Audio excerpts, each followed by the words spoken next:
보통 그 한국의 조폭들을 주제로 하는 영화들이 많이 있는 것처럼 미국에서도 오래전부터 그 마피아 영화가 많이 있었습니다. 흔히 갱스터 무비라고 부릅니다. 그동안에 나왔던 영화들 중에서 갱스터 무비 중에서 그 제일 잘 만든 영화를 고르라고 하면 보통 1등으로 꼽히는 게 갓파더입니다.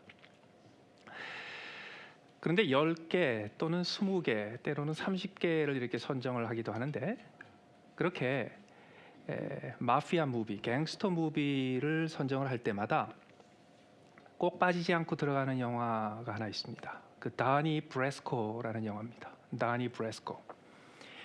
다니 브레스코라는 젊은 청년 하나가 참 별로 희망 없는 삶을 살다가 그 동네 마피아에 가입을 합니다. 가담을 합니다. 조직에 가입을 합니다. 그 조직에 가입을 하는 날로부터 갑자기 이게 신수가 훤해집니다. 갑자기 비싼 양복 입고 명품 구두 신고 그리고 동네에 등장합니다. 나중에 영화의 끝에 가서는 그 다니 브레스코라는 이 젊은 마피아 단원 때문에 그 보스들이 다 FBI에 잡혀가고 뭐 이러는 걸로 이제 마무리가 됩니다. 근데 이 단이라는 청년이 마피아 단원이 되고 나서 그 동네 친구들 후배들한테 이제 갑자기 영웅이 됐습니다.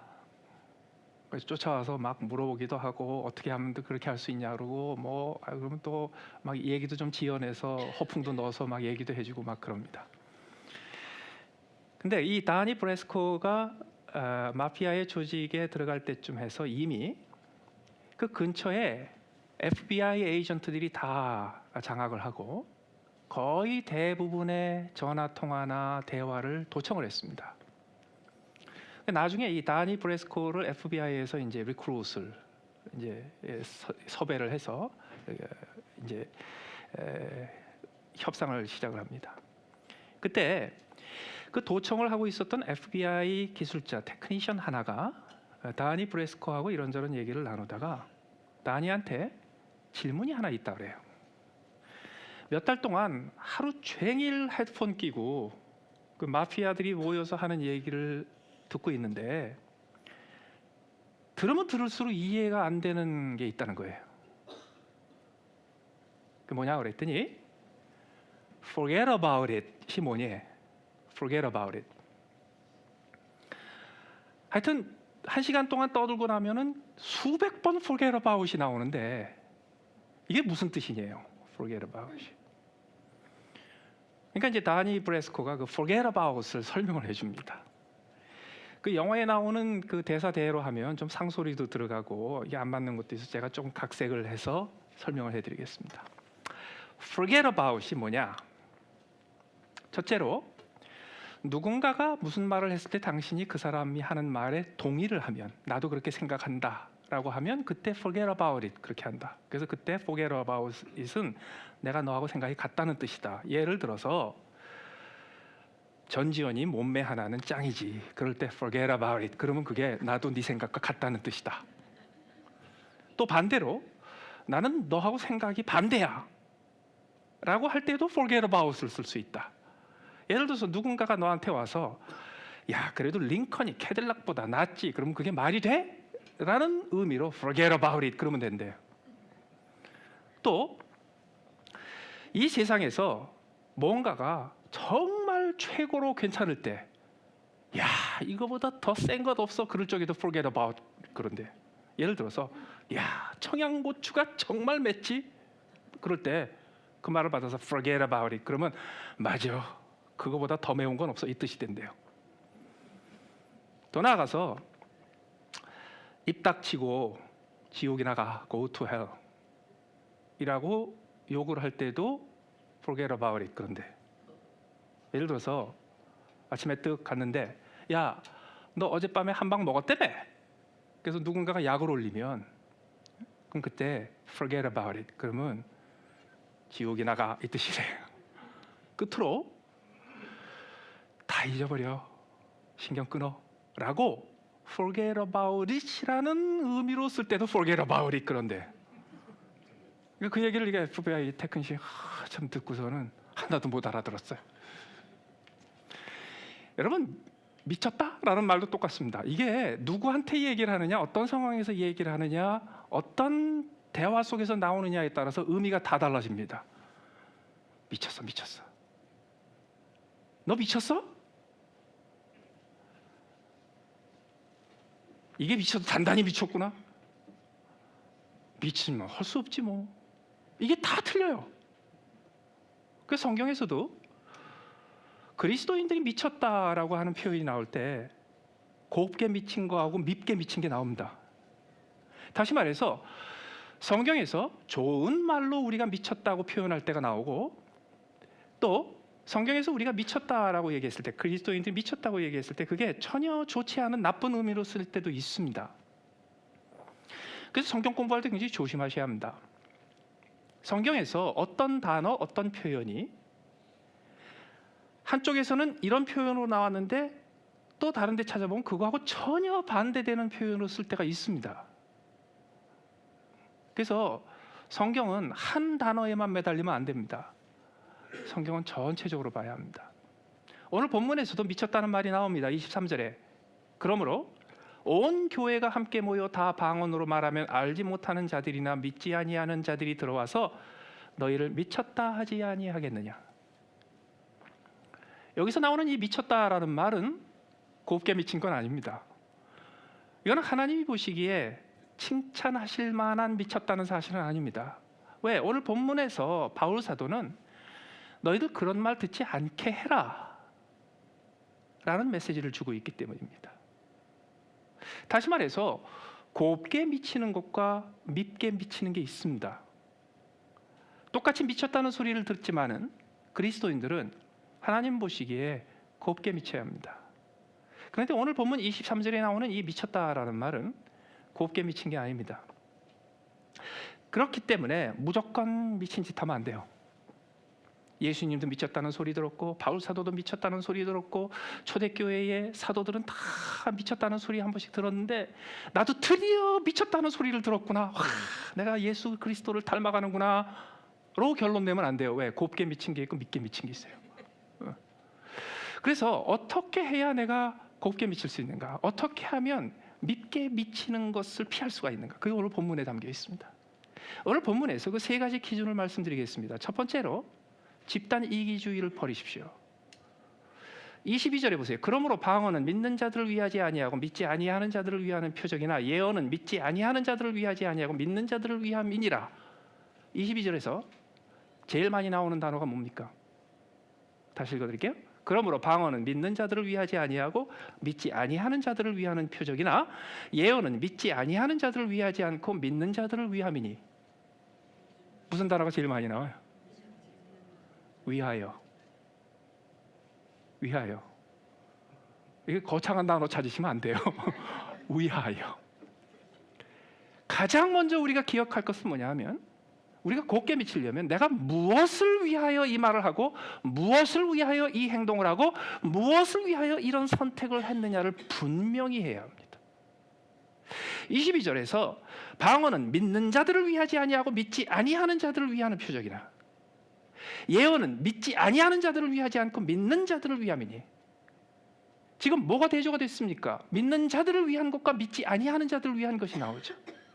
바울 사도가 경고하는 게 뭔가요? 믿는 자들을 위해서 모든 것을 해서는 안 된다 이겁니다. 이게 소위 말하는 집단 이기주의입니다. 모든 집단은 동질성을 가지면서 집단화됩니다. 어떤 한 가지 특성의 중심으로 해서 동질성을 하나하나 세워가면서 한 몸이 되어갑니다. 그래서 드디어 그 동질성으로 엮여지는 끈끈한 한 몸, 한 집단, 우리, 너랑 나랑 우리가 남이가 하는 그런 우리라는 한 몸이 딱 만들어지고 나서 시간이 계속 흐르잖아요. 그러면 배타적이 됩니다. 그래서 그 집단이 처음에는 세워진 목적이 국민을 위한 것이고 시민을 위한 것이고 세계 인류 평화를 위한 것으로 세워졌을지 모르지만, 시간이 지나면, 다시 말해서 에이징이 이루어지면, 시간이 지나서 그 집단의 나이가 늘어나기 시작하면, 그러면 자기 유익을 구하게 됩니다. 세상에서 우리를 가리켜서 미쳤다고 했을 때 그것이 하나님 보시기에 곱게 미친 거일 수도 있지만 하나님도 그 사람들의 판단과 동의를 하셔서 밉게 미칠 때가 언제인지 아세요? 믿는 사람들이 믿는 사람을 위해서 살 때입니다. 믿는 사람들이 믿는 사람을 위해서 말할 때입니다. 믿는 사람들이 믿는 사람들을 위해서 선택할 때입니다. 이 집단 이기주의예요. 민주주의는 굉장히 비효율적인 제도입니다. 독재가 사실 제일 효율적입니다. 그 플라톤이 얘기한 대로 최고의 지성과 최고의 통찰력과 최고의 이해력을 가지고 있는 슈퍼맨 같은 철인이 독재하는 게 제일 효과적입니다. 그럼에도 불구하고 민주주의가 가장 오래 지속되는 이유가 뭐냐면요, 민주주의는 집단 이기주의를 깨버립니다. 민주주의는 4년 후, 8년 후, 5년 후에 머리를 갈아버립니다. 머리를 갈아버리면 한국에서는 한 3,000명, 미국에서는 8,000명 정도가 갈립니다. 그런 상황에서 집단 이기주의가 유지가 될 수가 없습니다. 한국에서 군대가 일이 벌어지고 해경에서 일이 벌어지고 기업에서 일이 벌어지고 이게 다 뭔지 아세요? 원자력 발전소에서 뭐 부정이 생기고 전부 다 집단 이기주의입니다. 교회도 똑같습니다. 처음에 예수 믿고 이제 막 세상이라는 곳에서 하나님 나라로 들어왔을 때 그때는 생생해요. 싱싱해요.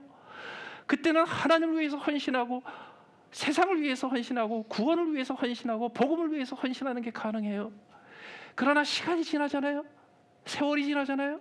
점점 하늘나라에 익숙해지잖아요. 그러면 그리스도인들이 모이면 믿는 자들을 위한 모임이 돼버립니다.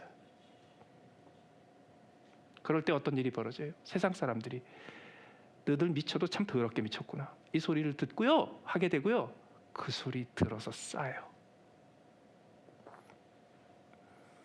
이번 주에 우리 교회에 중대한 변화가 생깁니다. 중대한 변화는 지난 몇 달 동안 생겼습니다. 어떤 분들이 목사님 우리 교회가 얼마나 줄어드는지 느껴지십니까? 뭐 느끼시. 근데 가만히 보니까 말이죠, 저는 밖에 나가서 우리 교회를 항상 소개할 때 항상 외부 사람들한테 이렇게 소개했습니다. 페어팩스에 위치한 젊은 사람의 젊은 교회입니다. 근데 18년 되고 나니까 그 소리를 못 하겠더라고요. 그래서 처음에는 젊은 사람들이 모인 조금 나이 든 교회입니다 그랬는데 가만 보니까 이게 젊은 사람도 아니야. 왜냐면 18년 지나니까 다 같이 늙어가지고요. 그래서 요새는요 젊은 사람의 젊은 교회라는 말을 못해요 제가. 그런데 요새 가만 보니까 한 15년 전으로 거슬러 간 것 같아요.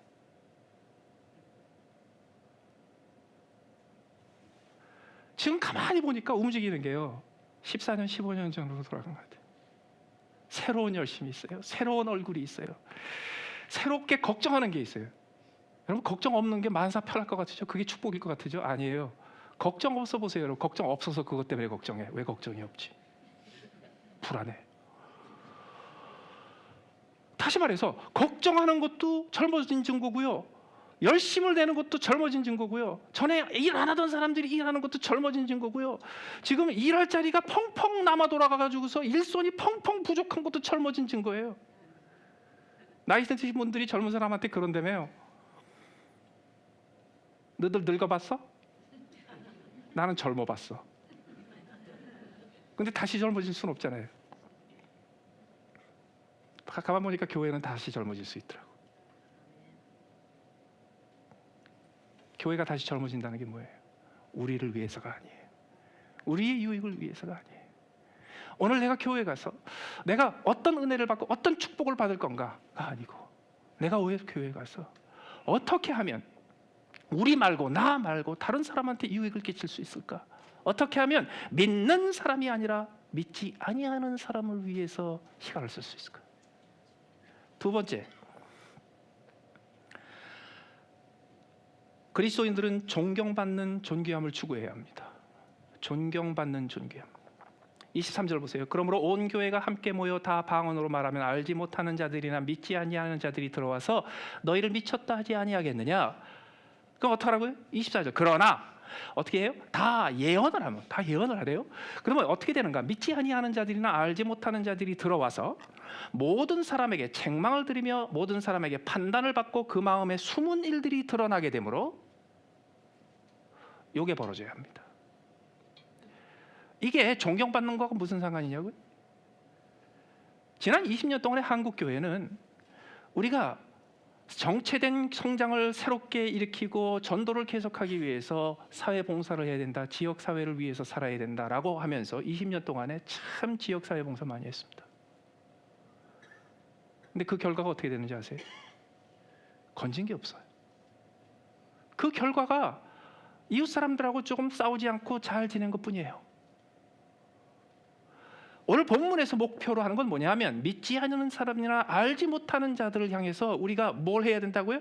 그들로 하여금 책망을 들어야 되고 그들이 판단을 받아야 되고 그 마음에 숨은 일, 다시 말해서 자기들이 숨기고 싶은 부끄럽고 수치스러운 것이 드러나게 만들어져야 돼요.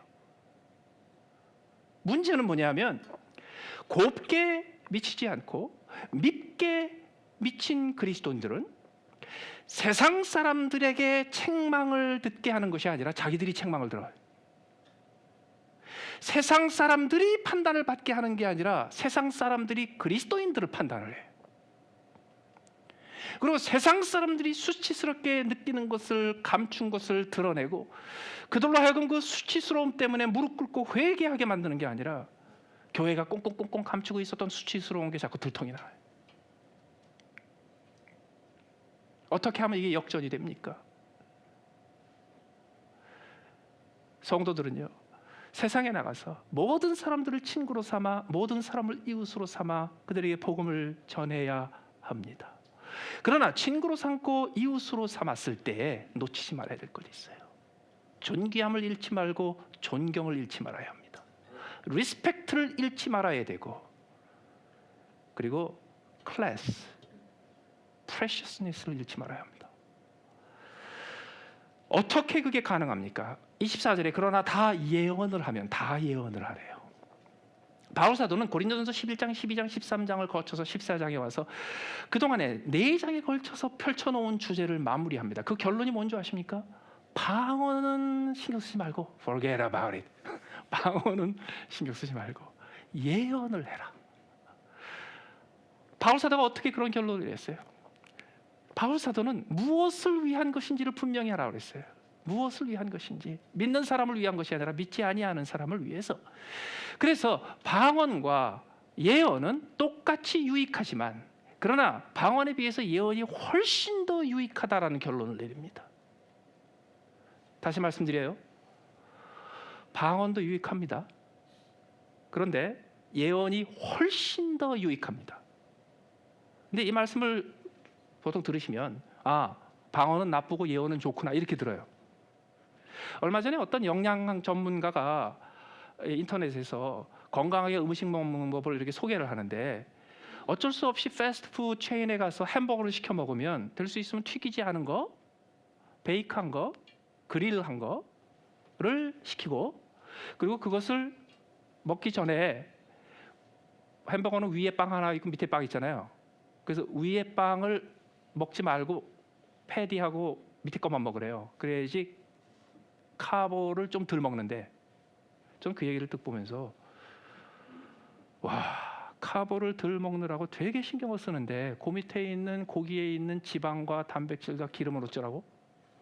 거기 들어가는 마요네즈는 어쩌라고? 그래서 있죠. 자꾸 음식이 나쁘다 그러지 마세요. 더 좋은 음식이 있고 조금 덜 좋은 음식이 있을 뿐인데 덜 좋은 음식을 자꾸 나쁘다 그러지 마세요. 그거 이렇게 위에 거 이렇게 하지 마시고 반 잘라서 반만 드세요.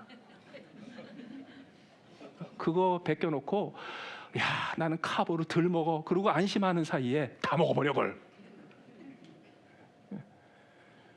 여러분 방언하고 예언도 똑같습니다. 바울 사도는 분명히 이렇게 얘기해요. 방언도 좋은 거고 예언도 좋은 거야.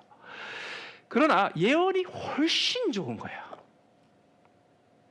근데 제가 이런 설교를 가끔 하다 보면 나가서 꼭 그런 얘기하는 사람이 있어요. 우리 목사님은 방언 싫어해. 아니 방언 좋은 거예요. 그러나 곱게 미치는 것과 밉게 미치는 것을 선택하기 위해서 방언과 예언에 대해서 조심해야 합니다. 바울 사도의 명령은 분명합니다. 오늘 24절에 보시면 다 예언을 하면이라고 그랬죠. 다 예언하셔야 돼. 그런데 방언은 다 방언하면 안 돼. 그렇기 때문에 바울 사도의 권고는 이겁니다.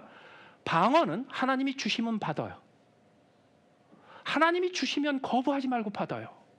그러나 하나님 나 방언 주세요 그러지 마세요. 저 사람은 줬는데 왜 나는 안 주세요 그러지 마세요. 하나님 내가 컬컬하고 지금 신앙생활이 영 온도가 식었는데 방언 주시면 제가 살아날 건데 그러지도 마세요 제발. Forget about it. 잊어버리고 계시다가 하나님이 방언을 딱 주시면 와, this is the greatest thing in the world. Forget about it. 그러고 받으세요. 그러나 예언은 어떻게 하라고요? 기어코 받으라는 거예요. 사모해서 받으라는 거예요. 추구해서 받으라는 거예요. 그래서 예언은 다 받아야 합니다. 제가 예언 얘기하면 요새는 하도 그쪽으로만 쏠려가지고 예언 기도하는 특수한 사람들을 생각하시는데 제가 여러분들 들어 여러분 전부 다 예언하십시오. 교회에 모일 때마다 예언하십시오. 그러면요 나도 예언 기도에 은사 받아야 되나? 목사님 저도 안수해 주세요. 뭐 이러는 분들 계실지 몰라요. 그렇기 때문에 오늘 본문에서 나오는 이 예언은 요새 흔해 빠진 무당 점쟁이 같은 예언 기도하는 사람들 얘기가 아닙니다. 전혀 다릅니다. 오늘 고린도전서에서 나오는 이 예언은 성경 말씀에 근거하여 하나님의 영광을 드러내어 그것을 듣는 사람으로 하여금 스스로 책망을 느끼고 판단을 받고 그 마음속에 있는 일들을 털어내어 그 다음에 나오는 것처럼 엎드려 회개하고 하나님 앞에 돌아오게 하는 것이 목표입니다. 이게 예언이에요. 따라서 저같이 이렇게 강단에 서서 하나님의 말씀을 근거로 해서 오늘 살아계신 하나님의 입술에서 나올 만한 말을 선포하는 것도 예언이고 오늘 아침에 여러분들이 큐티한 것을 누군가가 1대1로 만나서 내가 말씀에서 이런 은혜를 받았어요 라고 나누는 것도 예언이고 오늘 교회에 오자마자 오늘 내가 30명한테 예언을 하리라 작정을 하고 30명한테 하나님의 영광과 하나님의 말씀의 권위가 담겨있는 격려가 되는 말씀을 하는 것도 예언입니다. 따라서 다 예언하실 수 있죠. 다 예언의 은사 받으셨죠. 그게 오늘 본문의 내용이에요. 그렇다면 그렇게 예언을 하면 어떤 결과가 생겨요? 그 결과 믿지 않는 사람들과 알지 못하는 사람들이 그 말을 듣고 그 믿는 사람들과 열심히 섬기는 사람들은 그 말을 들으면 그냥 기분만 좋아.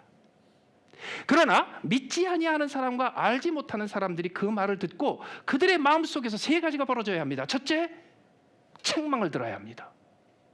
야단을 맞아야 돼요. 예수 믿지 않는 사람들 교회에 들어오면 야단을 맞아야 돼요. 요새는요 와주셔서 너무너무 감사해요. 그리고 끝까지 너무너무 감사해요. 거기서 끝나요. 처음에는 와주셔서 감사해요 하는데 거기에 성령의 역사를 통해서 그 마음속에 책망이 있어야 돼요. 어떻게 그게 가능하냔 말이에요. 하나님의 성경 말씀에 근거하여 하나님의 영광을 언급하며 그 사람에게 호소할 수 있는 예언의 말씀이라면 가능합니다. 그렇게 책망을 받고 나면 그 다음은 또 어떻게 됩니까? 하나님 앞에 판단을 받습니다. 심판을 받습니다. 내가 잘못했구나. 내가 죄인이구나. 그리고 그 다음에 어떤 일이 벌어져요? 숨기는 것이 드러나요. 창피해져, 부끄러워져. 그리고 그 다음에 어떻게 하라고요? 하나님 앞에 엎드리게 돼 있어요. 그 예언의 효과예요. 기왕 미쳤다는 소리 들으려면요 이 길로 가야 돼요. 기왕 미쳤다는 소리를 들어서 곱게 미치려면 사람들이 스스로 책망을 듣도록 만들어야 돼요. 그 사람들한테 책망을 들으면 안 돼요. 세상을 향해서 세상이 정죄를 받고 판단을 받을 수 있는 쪽으로 가야 돼요. 오히려 세상이 우리를 향해서 손가락질하고 정죄를 해요. 세상이 부끄러운 것을 발견하고요 스스로 부끄러워하여 하나님 앞에 엎드려 회개할 수 있도록 만들어줘야 돼요. 요새는요 세상의 언론들이 한국 교회를 향해서 회개하라 그러고 있어 맨날.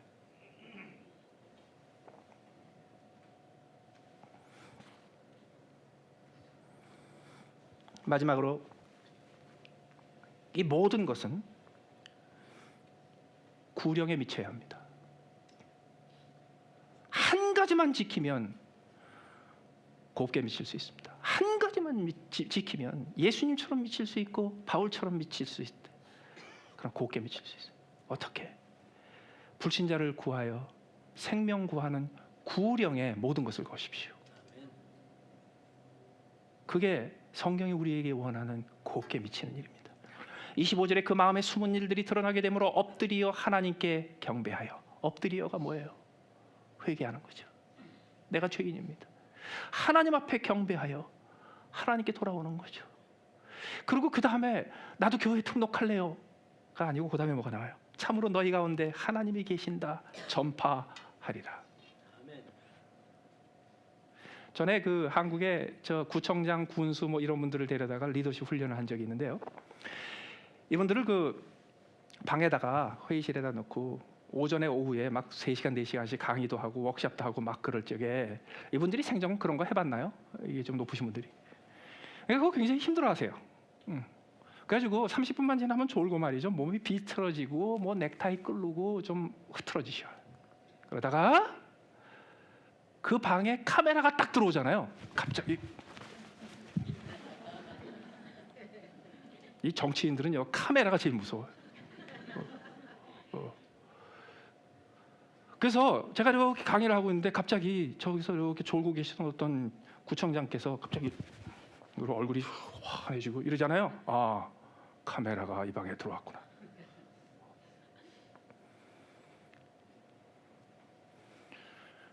우리 가운데 하나님이 계신 것을 세상 사람들이 알려면 어떻게 해야 합니까? 곱게 미쳐야 합니다. 무엇을 위해서요? 불신자를 위해서.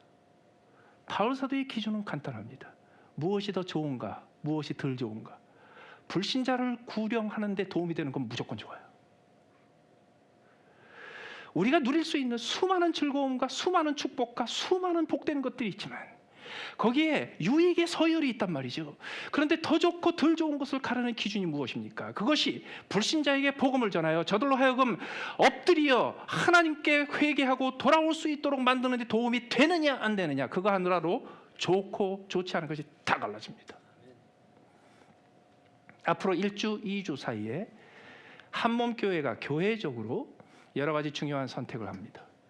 이 자리에 계시는 여러분들이 한 사람 한 사람 개인적으로 중요한 선택을 하게 될 겁니다. 믿는 사람을 위해서 선택하겠습니까? 믿지 않는 사람을 위해서 선택하겠습니까? 나 혼자 유익을 누리는 방언 같은 거 사모하겠습니까? 아니면 세상으로부터 존경받는 존귀함을 추구하기 위하여 예언의 은사를 사모하겠습니까? 가장 중요한 것은 이것입니다. 앞으로 2, 3주 동안에 벌어지는 우리 교회의 선택과 여러분 한 사람 한 사람의 모든 선택은 불신자를 구령하는 데 얼마나 기여하고 있습니까?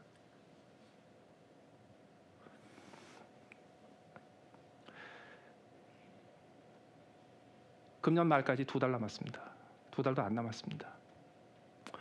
금년 말까지 믿지 아니하는 자들이나 알지 못하는 자들이 들어와서라고 그랬어요.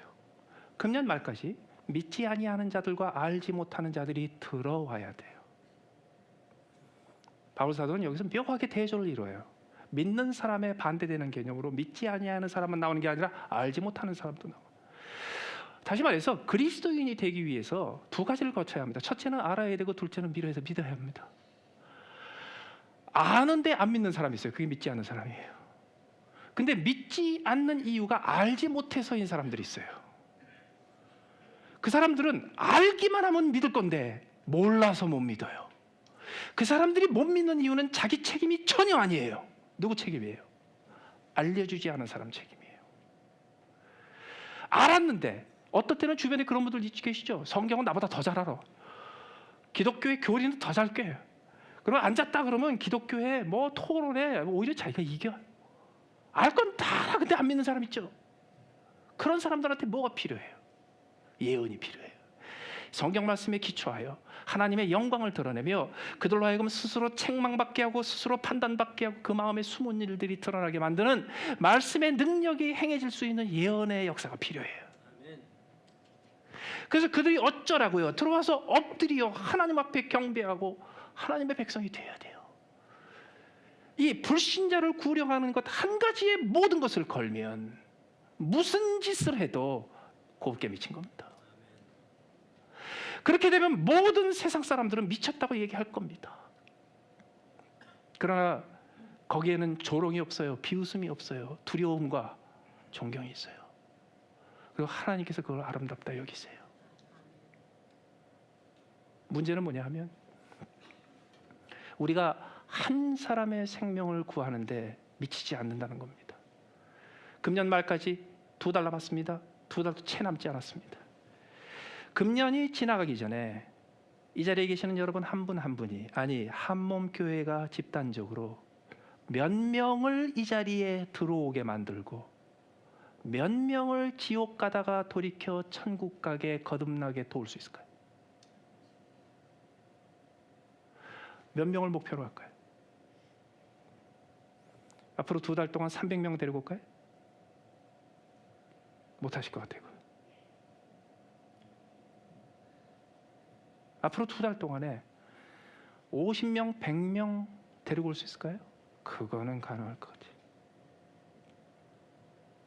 50명, 100명 데리고 온 가운데 알지 못하는 자에게 알리고 알고서도 안 믿는 사람들한테 도전하여 그들로 하여금 하나님 앞에 엎드려 예수 그리스도를 구주와 주님으로 모시고 거듭나게 만드는 사건이 50명 중에 몇 명이나 벌어질까요? 5명, 10명 벌어지면 엄청나게 많이 벌어질 겁니다. 제가 왜 이 얘기를 하는지 아세요? 우리는 100만 명에게 복음을 전하고 1000명을 책임지고 수백 명을 데려오고 이런 거 하나님이 기대하시는 게 아니에요. 한몸 교회라는 교회 하나가 앞으로 2달 동안에 천하보다 귀한 영혼 한 사람만 건지면 곱게 미친 거예요. 그러니까 1000명, 10,000명 이런 소리 하지 마시자고요. 한 사람을 데려올 수 있으면 돼요. 저는 스태프들하고 그런 얘기도 나눴어요. 앞으로 우리 교회에 여러 가지 환경의 변화가 생기는데 그 중에서 몇 명을 잃어버리고 몇 명을 얻든지 간에 단 한 명이라도 불신자가 교회 오기 시작하고 단 한 명이라도 그동안에 예수 믿는 사람이 생기면 하나님은 기뻐하신다. 그렇다면 앞으로 우리 교회에서 내리는 모든 회의와 결정과 재정도 빠듯할 거고요, 일손도 부족할 거고요, 우선순위가 엉망이 될 거고요, 계속해서 어딘가가 펑크 날 거고요. 정신없이 돌아갈 때 그때 우리가 무슨 선택을 하든 무슨 결정을 하든 어떤 방향을 정하든 한 가지만 추구해야 합니다. 이렇게 하면 단 한 명이라도 들어올 수 있나? 이렇게 하면 단 한 명이라도 늘어날 수 있나? 이렇게 하면 단 한 명이라도 알지 못하는 자가 알게 되고 이렇게 하면 단 한 명이라도 알고도 믿지 않은 자가 믿게 될 것인가? 그 한 명만 가능하면 우리는 할 일 다 한 겁니다. 309명이 세월호에서 희생이 됐습니다. 선장과 선원들은 수백 명을 죽인 책임을 져야 합니다.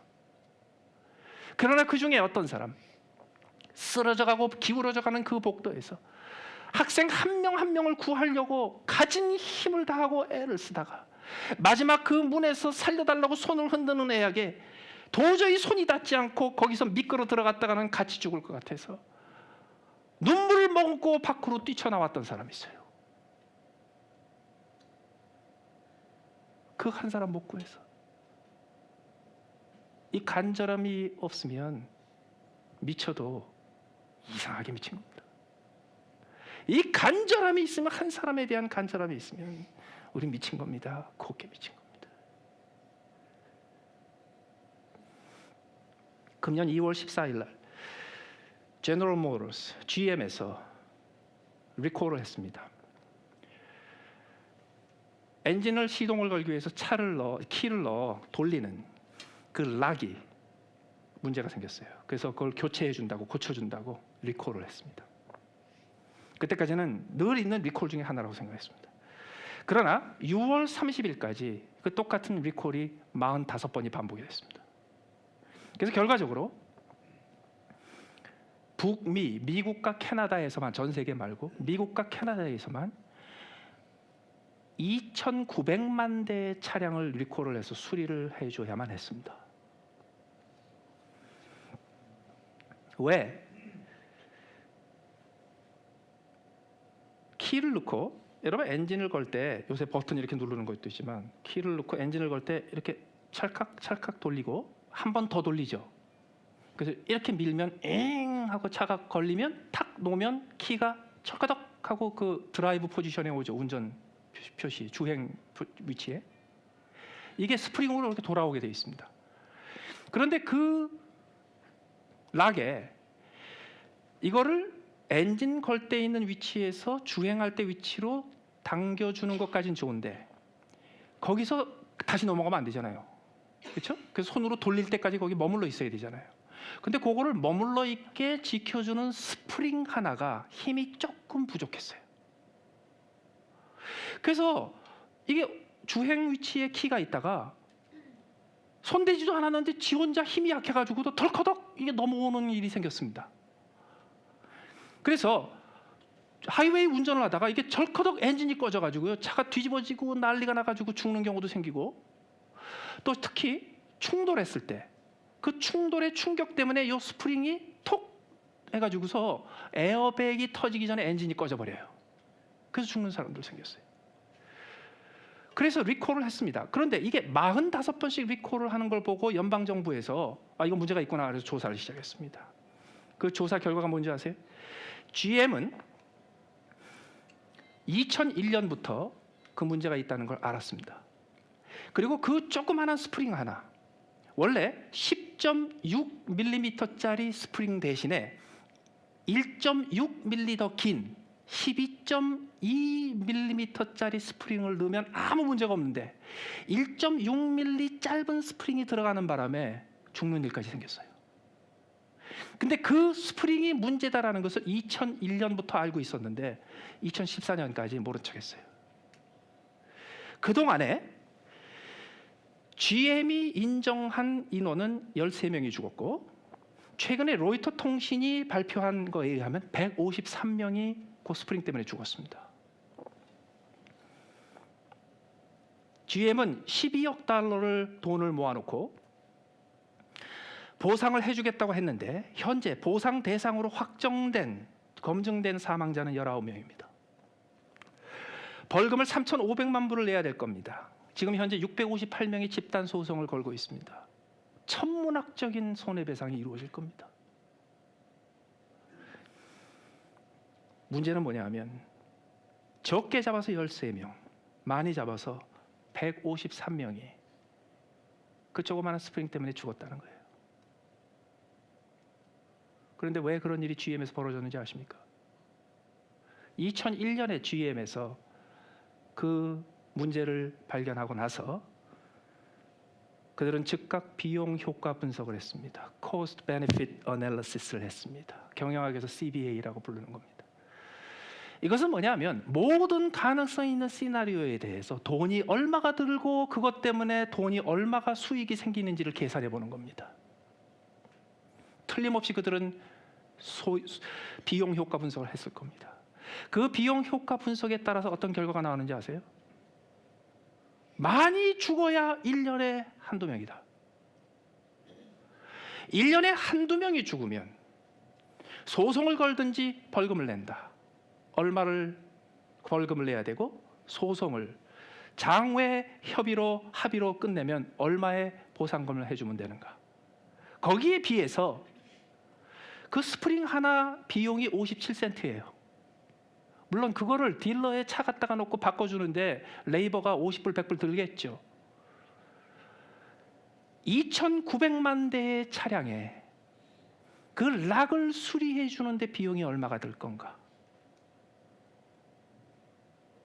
결론이 났습니다. 1년에 몇 명 죽더라도 그거 보상금 주는 게 싸다.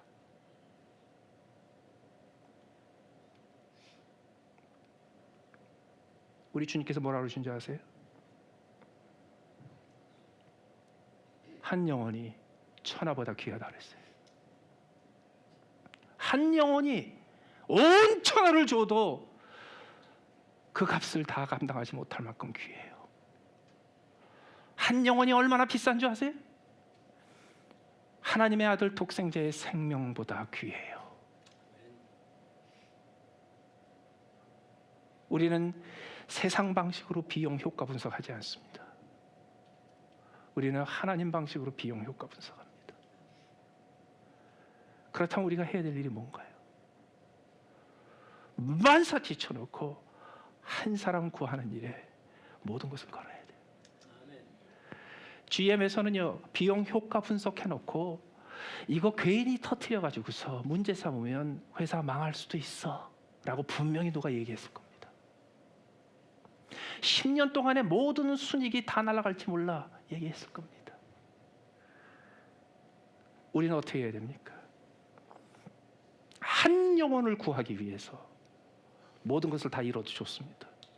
한 영혼을 구하기 위해서 여기 있는 모든 믿는 사람들이 다 손해를 봐도 좋습니다. 한 영혼을 구하기 위해서 우리의 재정이 다 털려도 좋습니다. 한 영혼을 구하기 위해서 우리가 희생하고 고통을 감내해도 좋습니다. 미친 거죠. 그러나 그게 곱게 미친 겁니다.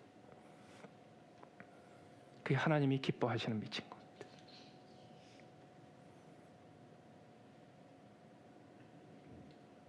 세상이 꼭 세월호 같지 않아요?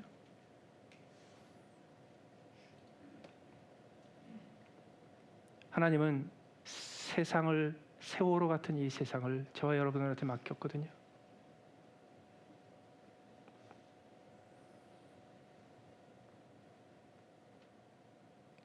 우리가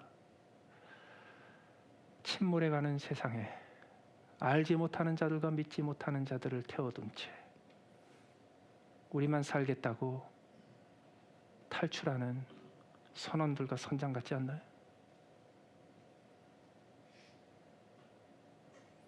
지금 나 스스로 내 인생에서 비용 효과 분석해서 내가 구령하기 위해서, 전도하기 위해서 내가 이만큼 희생해야 되는데 그럼 내게 손해가 너무 커. 그러고 있지 않나요? 한몸 교회가 앞으로 중인도에 결정을 내릴 때 있어서 세상 방식으로 비용 효과 분석하겠습니까? 하나님 나라 방식으로 비용 효과 분석하겠습니까? 제가 말씀드릴게요. 세상 방식으로 하지 않고 하나님 방식으로 비용 효과 분석을 하면 반드시 미쳤다는 소리 듣습니다. 그러나 그렇게 미칠 때 비로소 우리가 세상으로부터 책망받는 게 아니라 세상이 스스로 책망받습니다. 우리가 세상 사람들한테 판단받는 것이 아니라 세상에 알지 못하는 자들과 믿지 아니하는 자들이 스스로 정죄를 받습니다. 그렇게 미친 선택을 했을 때야 비로소 세상에 알지 못하는 자들과 믿지 아니하는 자들이 그들의 부끄럽고 수치스러운 것을 알아 하나님 앞에 엎드려 경배하여 구원받고 그리고 이렇게 얘기할 겁니다. 당신들 좋은 사람이야.